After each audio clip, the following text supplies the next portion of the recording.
1 aprile. Signore, se vuoi, tu puoi. Luca 5,12. Dio può. Le parole sopra citate sono state pronunciate da un lebbroso a Gesù.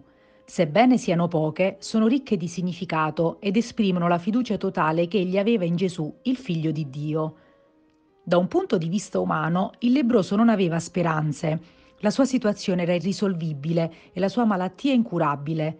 Ma Gesù, il Signore, poteva compiere un'opera miracolosa e guarirlo.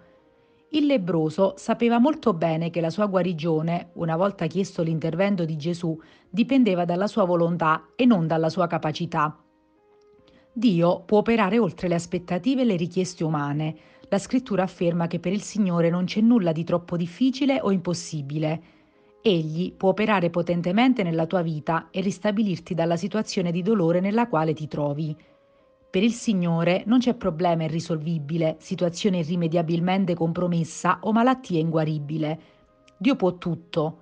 Rivolgiti a Lui con fede, chiedigli di operare in tuo favore e sottomettiti alla sua volontà.